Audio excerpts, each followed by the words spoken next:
ये गुफा तो चारों तरफ से बंद है। अब यहाँ से आगे जाने का रास्ता कहाँ है? क्या ढूंढ रहे हो तुम यहाँ? यहाँ से आगे जाने का रास्ता ढूंढ रहा हूँ। मुझे कोई रास्ता नहीं मिल रहा है। क्या आप मेरा मार्गदर्शन कर सकते हैं? अगर तुम्हें यहाँ से आगे जाना है तो मेरे इस सवाल का जवाब देना होगा। अगर तुमने सही जवाब दिया तो ही तुम इससे आगे जा पाओगे, नहीं तो मैं अपने मंत्र से तुम्हें यहाँ हमेशा हमेशा के लिए कैद कर दूंगा।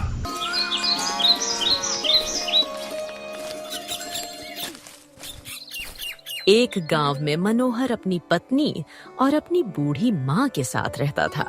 मनोहर की अपनी कोई जमीन नहीं थी, इसलिए उसके पास कमाई का कोई जरिया भी नहीं था। वह आसपास के गांव में छोटा मोटा काम करके अपने परिवार का गुजारा किया करता था।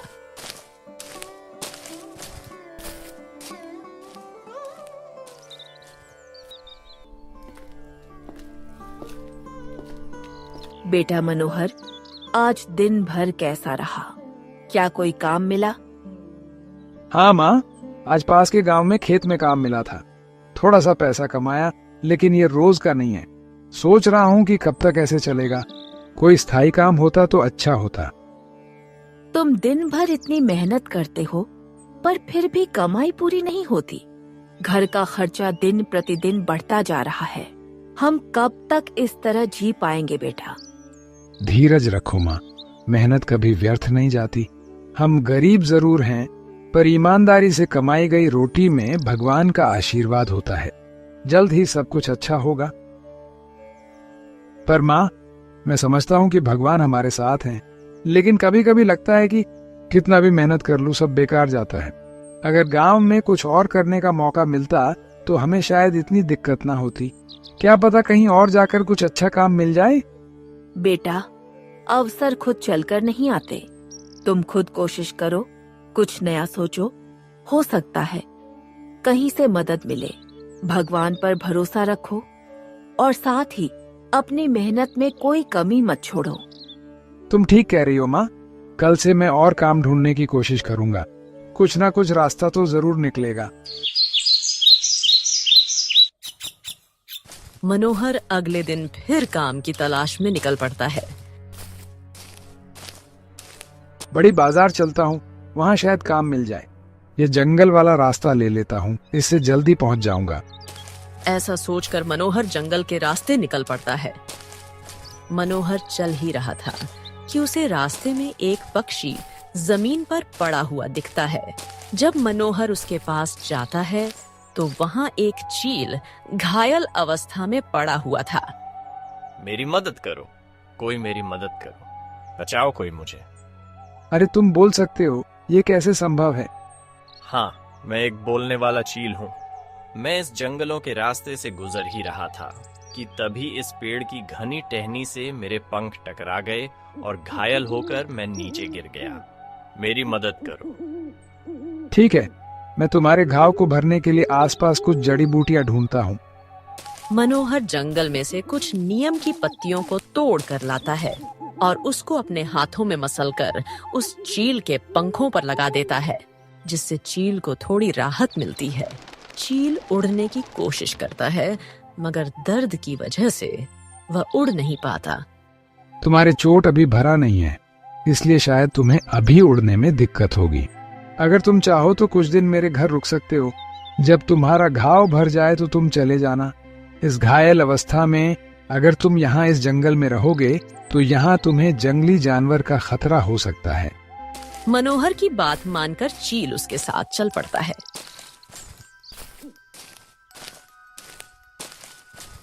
घर पहुंचकर मनोहर सारी बात अपनी पत्नी को बताता है। ये तो आपने बहुत अच्छा किया जो इस पंछी को यहाँ ले आए। जंगल में इसके लिए बहुत खतरा हो सकता था, लेकिन एक बहुत बड़ी मुश्किल है। कैसी मुश्किल नीलम? हम तो शाकाहारी हैं, हम सिर्फ अनाज खाते हैं। हम इस पंछी के खाने का इंतजाम कैसे करेंगे? हम मांस मछली तो छूते भी नहीं हैं। ये बात तो तुम सही कह रही हो नीलम। तुम चिंता मत करो, मेरा शरीर एक चील जैसा जरूर दिखता है, पर मैं मांस नहीं खाता। मैं भी तुम्हारी तरह ही शाकाहारी हूँ और मैं भी केवल फल फूल और अनाज खाता हूँ। यह कैसे हो सकता है? एक चील होकर तुम फल फूल खाते हो। क्योंकि मैं तुम्हारी दुनिया का पक्षी नहीं हूँ, मैं एक दूसरी दुनिया का पक्षी हूँ। बस घूमते घूमते मैं तुम्हारी दुनिया में आ गया था और घायल होकर यहीं गिर पड़ा। हमारी दुनिया में सब शाकाहारी है, कोई भी मांस मछली नहीं खाता। ये तो बहुत अच्छी बात है। अगर तुम्हारी दुनिया जैसी हमारी दुनिया भी होती तो इस धरती पर किसी भी जीव की हत्या नहीं होती। अरे अब तुम लोग बस बातें ही करते रहोगे कि इस पक्षी को कुछ खिलाओगे भी। देखो, ये पता नहीं कितने दिनों से वहां पड़ा हुआ था, इसने कुछ खाया भी होगा कि नहीं। पहले इसे खाना खिला दो। मैं अभी बस इसके खाने के लिए कुछ फल फूल लेकर आती हूँ। नीलम चील के सामने कुछ फल रख देती है और वह झटपट उन फलों को खा लेता है। चलो अब हम सब भी खाना खा लेते हैं। हाय रे गरीबी, ना जाने भगवान ने हमारी किस्मत में क्या लिखा है। हमें पूरी जिंदगी क्या इस गरीबी में ही बितानी पड़ेगी। नीलम, तुम ऐसा क्यों कहती हो? मैं इतना तो कमा ही लेता हूँ कि तुम सबका 2 वक्त का पेट भर सकूं। क्या बस 2 वक्त की रोटी से ही आप अपने बच्चों का भविष्य बनाएंगे? नीलम, तुम चिंता मत करो। तब के लिए तुम अभी क्यों चिंता करती हो? जब वह वक्त आएगा तब हम कुछ ना कुछ कर ही लेंगे। उन दोनों की यह बातें वह चील सुन रहा था। तभी वह बीच में बोल पड़ता है। अगर तुम सच में इस गरीबी से निजात पाना चाहते हो तो मैं तुम्हें अमीर होने का रास्ता दिखा सकता हूँ। हम अमीर हो सकते हैं? भला वह कैसे? क्या आप हमें अमीर होने का रास्ता बता सकते हैं? मेरी बात ध्यान से सुनो। यहाँ से 12 किलोमीटर दूर सत्यपुरम नाम का जंगल शुरू होता है। उस जंगल के अंदर तुम्हें चलते जाना है। जैसे जैसे तुम उस जंगल के अंदर चलते जाओगे तुम्हें वहाँ बहुत सारी बाधाएं आएंगी। अगर तुम उन बाधाओं को पार करके आगे निकल जाते हो तो तुम उस खजाने तक पहुंच सकते हो। लगता है इस पक्षी को भगवान ने हमारे लिए ही भेजा है। तो ठीक है, मैं कल सुबह ही सत्यपुरम के जंगलों के लिए निकल जाऊंगा।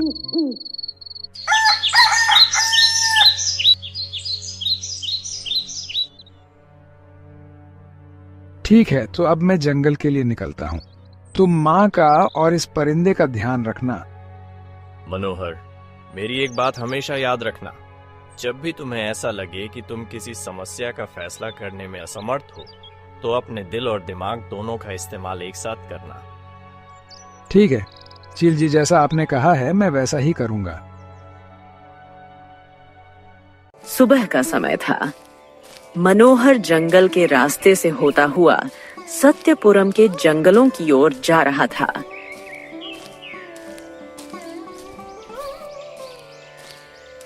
कि चलते चलते वह अचानक रुक गया। उसने सामने देखा तो एक बड़ी सी नदी थी और आसपास कोई नाव नहीं थी। हे भगवान, अब मैं क्या करूं? यहाँ तो नदी पार करने का कोई भी साधन नहीं है और मुझे तो नदी पार करना भी नहीं आता। अब मैं नदी पार कैसे करूंगा? यहाँ आसपास उस पार जाने का कोई दूसरा रास्ता भी नहीं दिख रहा है। मनोहर इतनी बातें कर ही रहा था कि तभी उसके सामने एक राक्षसी आ जाती है। ऐ मूर्ख मनुष्य, तू यहाँ क्या करने आया है? तुझे पता नहीं यहाँ आना खतरे से खाली नहीं है। चला जा यहाँ से, अभी भी समय है। मैं यहाँ खजाने की तलाश में आया हूँ और मैं यहाँ से खजाना लेकर ही जाऊंगा। तो मेरे एक सवाल का जवाब दे। हाँ, मैं आपके सवाल का जवाब देने को तैयार हूँ। तो ठीक है, मेरा सवाल है, दुनिया में सबसे शक्तिशाली चीज क्या है और दुनिया में सबसे शक्तिशाली चीज क्या हो सकती है? मनोहर बहुत दिमाग लगाता है और अंततः उसे इस सवाल का जवाब मिल जाता है। सबसे शक्तिशाली चीज है समय। समय के आगे ना कोई राजा टिक सकता है, ना कोई राज्य। सब कुछ समय के अनुसार बदलता रहता है। तुम सच में एक बुद्धिमान मनुष्य हो। तभी राक्षसी अपनी जादुई शक्ति से एक नाव प्रकट करती है। इस नाव में बैठकर तुम अब इससे आगे का सफर तय कर सकते हो। इतना कहकर वह राक्षसी वहां से गायब हो जाती है और मनोहर नाव में बैठकर आगे की सफर की ओर चल पड़ता है।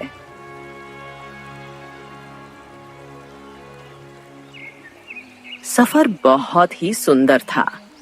नाव से उतरकर मनोहर जंगल के उस पार पहुंच जाता है और जंगलों के रास्ते होते हुए बढ़ते जाता है।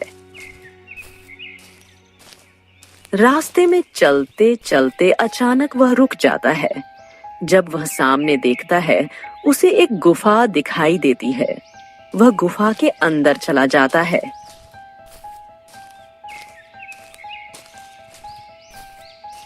ये गुफा तो चारों तरफ से बंद है। अब यहाँ से आगे जाने का रास्ता कहाँ है? मनोहर इतना कह ही रहा था कि तभी उसके सामने एक तांत्रिक प्रकट होता है। क्या ढूंढ रहे हो तुम यहाँ? यहाँ से आगे जाने का रास्ता ढूंढ रहा हूँ। मुझे कोई रास्ता नहीं मिल रहा है। क्या आप मेरा मार्गदर्शन कर सकते हैं? अगर तुम्हें यहाँ से आगे जाना है तो मेरे इस सवाल का जवाब देना होगा। अगर तुमने सही जवाब दिया तो ही तुम इससे आगे जा पाओगे, अन्यथा नहीं तो मैं अपने मंत्र से तुम्हें यहाँ हमेशा हमेशा के लिए कैद कर दूंगा। हाँ, मैं आपके सवाल का जवाब देने के लिए तैयार हूँ। तो बताओ, सबसे बड़ा सच क्या है? मनोहर ने फिर अपने दिमाग के घोड़े दौड़ाया और फिर गहरी विचार में पड़ गया। लंबी सोच विचार कर उसने कहा, सबसे बड़ा सच है मौत। चाहे कोई कितना भी अमीर, ताकतवर या बुद्धिमान हो, एक दिन हर किसी को मरना ही है। तुमने बिल्कुल सही जवाब दिया। तुम सच में काफी बुद्धिमान प्रतीत होते हो। इतना कहते ही गुफा का दरवाजा खुल जाता है। यह लो, यहाँ से आगे का दरवाजा तुम्हारे लिए खुल चुका है। अब यहाँ से आगे की यात्रा तुम प्रारंभ कर सकते हो। इतना कहकर वह तांत्रिक वहां से गायब हो जाता है। मनोहर आगे बढ़ जाता है और एक महल के पास पहुंच जाता है। अरे ये तो महल आ गया। लगता है कि किसी राजा का महल है। चलो चल के देखा जाए। शायद मेरा तीसरा सवाल यही मिलेगा। मनोहर महल के अंदर चला जाता है और महल के सैनिकों से कहता है, वह यहाँ तीसरी पहेली का जवाब देने आया है। सैनिक इस बात की सूचना राजा को देते हैं। अच्छा, कौन है वह महान पुरुष जो हमारे इस सवाल का जवाब देने आया है? हम भी तो मिले, भेजो उसे अंदर।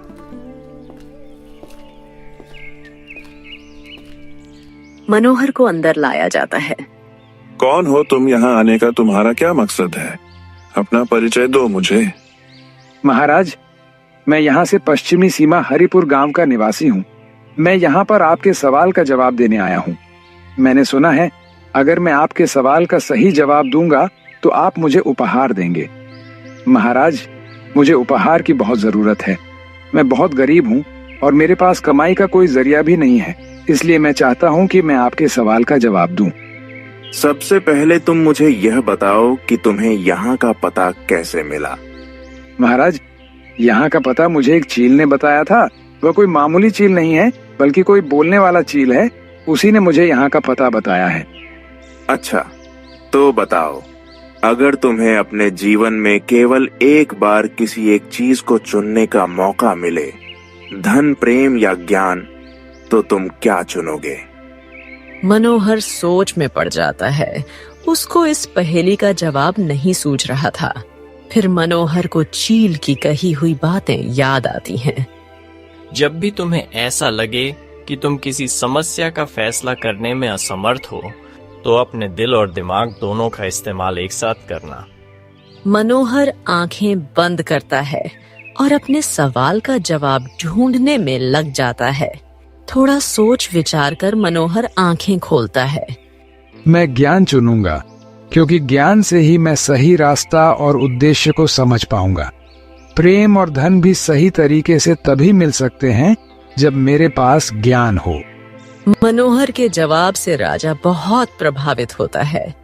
वाह मनोहर, तुम तो सच में बहुत ही ज्यादा बुद्धिमान और धैर्यवान व्यक्ति हो। मैं तुम्हारे जवाब से प्रभावित हुआ। महामंत्री जी, जो इस सवाल के लिए जो मैंने उपहार रखे थे, वह मनोहर को दे दो। मनोहर को सवाल के जवाब देने के बदले में बहुत सारे सोने के सिक्के मिलते हैं। मनोहर, अब से तुम हमारे दरबार के एक विशेष सलाहकार हो। यह सवाल हमने अपने दरबार के विशेष सलाहकार की नियुक्ति के लिए रखा था और तुम इस सवाल का जवाब देने में पूरी तरह समर्थ रहे। अब तुम हमारे दरबार के विशेष सलाहकार हो। अब से तुम अपने परिवार के साथ हमारे दरबार में रहोगे। जाओ, अपने परिवार को ले आओ। धन्यवाद महाराज, आपका बहुत बहुत धन्यवाद जो इस गरीब को आपने इतना सम्मान दिया। उन सोने के सिक्कों को लेकर मनोहर अपनी गांव की ओर निकल पड़ता है। गांव पहुंचकर वह सारी बातें अपनी पत्नी नीलम को बताता है। जी, अब तो हम धनवान बन जाएंगे। अब हमारी भी गरीबी दूर हो जाएगी। आखिरकार राज दरबार में आपको काम जो मिल गया है। हाँ नीलम, अब मैं तुम्हारे सारे सपने सच करूंगा। अच्छा मनोहर, तो मैं चलता हूँ। मेरी चोट भी आप ठीक हो गई है। अब मुझे वापस अपनी दुनिया में जाना चाहिए। वहां मेरे परिजन मेरी राह देख रहे होंगे, मेरे लिए परेशान हो रहे होंगे। तुम दोनों खुशी से अब राज दरबार में अपना जीवन गुजारना। दोनों चील का शुक्रिया अदा करते हैं और फिर वह चील वहां से उड़ जाता है।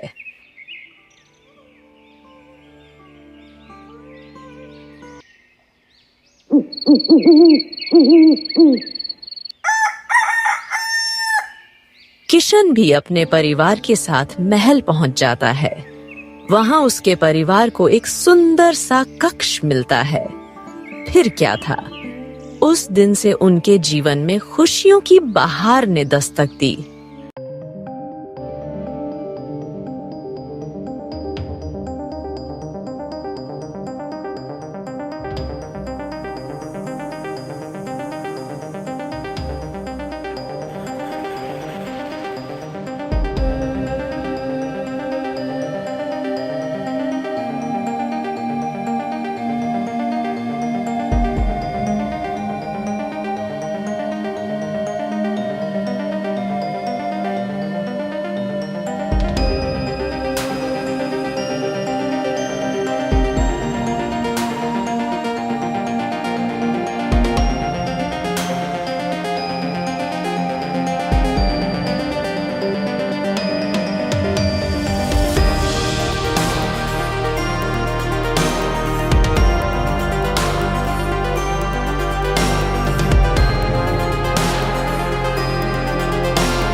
तो दोस्तों, इस कहानी की शिक है कि हमेशा सच्चाई और भलाई के रास्ते पर चलना चाहिए।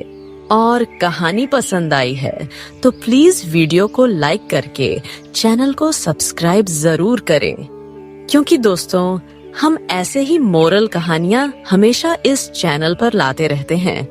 आपका बहुत बहुत धन्यवाद।